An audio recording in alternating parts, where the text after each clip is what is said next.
10 Ways to Communicate Effectively. Meredith, 30, had been married to Ralph, 32, for more than 6 years. She was a stay-at-home wife and he was a top business executive. Ralph's work has kept him so busy that he really thinks that he has no time to start a family.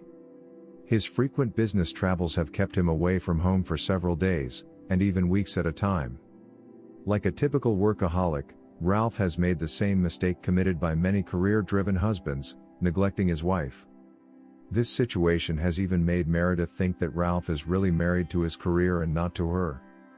Meredith and Ralph had been fighting more than ever before, and it was pretty obvious that there was already a serious problem with their marriage.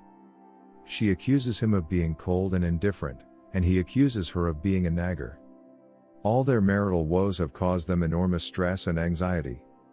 Aside from financial trouble, infidelity, and problems with the in-laws, many marriages suffer from the simple lack of communication. Like Meredith and Ralph, many couples fail to resolve their problems early on. As a result, couples grow further apart and are left to struggle with their respective anger and frustration. Instead of speaking with each other as adults, many couples resort to withdrawal or the silent treatment. In many cases, couples have already formed the way they communicate based on how their own parents communicated with each other. A person who grew up with parents who constantly fight has the tendency to be argumentative too. A person who was raised by parents who ignored each other whenever they had problems may have the tendency to ignore his partner and his own problems in marriage. It is said that it takes two to tango and it takes two to argue. But many marriages end up in separation or divorce precisely because the couple even evades quarrels and just chooses to ignore their problem. With mutual silent treatment, a couple denies their own opportunity to discuss and hopefully resolve their problem. And when they do talk, the couples would often just exchange accusations and even hurl invectives at one another. Many women complain that men are so cold, indifferent, and insensitive to their needs and to the issues that affect their relationship.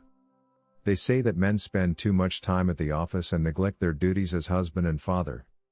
Women feel angry when men go home only to spend time in front of the TV or go out to have drinking sprees with their friends. Men, on the other hand, complain that women are so boisterous, jealous, and nag all the time. So, how can men and women in marriage deal with their marital problems? The first step that couples should take is to improve the way they communicate with each other. Shown below are some of the ways how couples can improve their communication skills in marriage. 10 Ways to Communicate Effectively. 1. No name calling and don't make any threats. 2. Don't interrupt when your spouse is still speaking. 3. Don't dominate the discussion and stay on the same topic or issue at hand. 4. Listen and pay attention to what the other is saying. 5. Respect each other and be prepared to make changes in the way you think, feel, and behave. 6. Avoid mentioning or bringing up past mistakes and old resentments. 7. Don't assume too much that you know what your spouse is thinking or feeling. 8. Don't presume that you're always right in any argument. 9. Try to meet halfway or compromise. 10. Be honest and acknowledge the validity and importance of each other's feelings. Many couples forget that simple affirmation or small acts of love and kindness can do wonders for their marriage. A warm hug or attentively listening to your spouse can bring back a semblance of peace, love, and respect in your relationship. Indeed, one of the keys to a lasting marriage is effective communication. Given enough time and lots of patience, any couple on the rocks can revive their marriage. It just takes a lot of listening and kind words to make your marriage a real match made in heaven.